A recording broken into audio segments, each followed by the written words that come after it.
MLS information. Upcoming changes, fourth quarter 2021. Southwest MLS members. In this video, I'm going to go through some of the recent changes that have happened recently with Southwest MLS, cover some more changes that are happening in the fourth quarter, and then wrap up with a sneak peek of some stuff coming in 2022. All of the changes covered in this video are things that your Southwest MLS committee and board of directors have worked on, voted for, and approved. Changes like these may seem easy, but each of the decisions come with a lot of considerations from many different angles. Does it match industry standards? Is there anything that we need to do with historical data? Does this option open opportunity for abuse?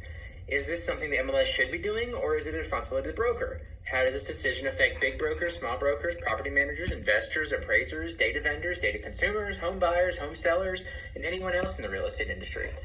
Your committees work through all of this and more. Many of these items involve months of work, and your volunteer leaders work very hard to make sure Southwest MLS is a renowned leader within the MLS industry.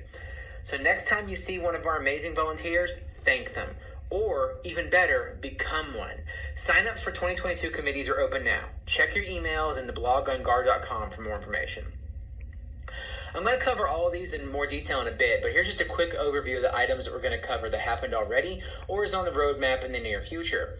I apologize in advance for having slides with a lot of words on them. I normally hate that, but when we're discussing rule changes, it's important to have the full verbiage of the rule or policy on screen, so it's more than just whatever Richard says. And then here's also a quick glance at some of the upcoming changes that are a work in progress. Again, we're going to go into more detail, but let's just dive into it. So let's start with the items that have already changed earlier this year. When I first arrived at Southwest MLS, there was one policy I focused on pretty early, and that was the listing change policy. Previously, if you needed staff to make a change for you on a listing, you had to actually send in the paperwork or contract addendum that proved you had permission from the seller to make that change. Needless to say, this caused a lot of angst for members and a poor customer service experience, not to mention additional work for staff, which slowed our response time. So the new policy enacted by your board of directors this year is that the only thing we require from members now is a simple email stating that you asked us to make the change. For example, please change the listing price on MLS number 912345 to $350,000. You are still required to complete all of the proper paperwork on your end in order to comply with the Real Estate Commission rules, but the responsibility of making sure that is completed is on your qualifying broker instead of the MLS. Staff does still reserve the right to request the documentation at our discretion. Here's also a quick list of some smaller changes that have happened this year, adding items that members have asked for, removing items that are causing an issue, or just doing things that make sense. For example, none used to be an option under exterior materials. It's not possible for a building to not have an exterior material, but if a property had something that wasn't on the list, members had no choice but to choose that, so we changed it to other. While a few of the items like this start with the committee, nearly all of these changes come from members. So even if you aren't on a committee, if you see something that doesn't make sense or have ideas that need to change or should be added, give me a call. We'll have a conversation where I can add some MLS perspective and you can give me some broker perspective. I make notes of your reasoning and it is presented to the policy committee.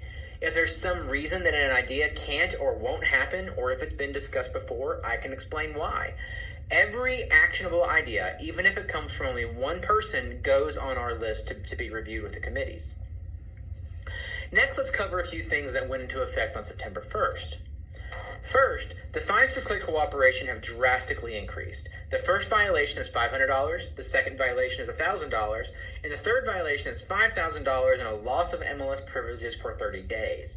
It's important to note that this graduation does not reset. As we learned in my Clear Cooperation video, Clear Cooperation is pro-competitive and pro-consumer. These fine amounts drive home the severity of needing to comply with that rule.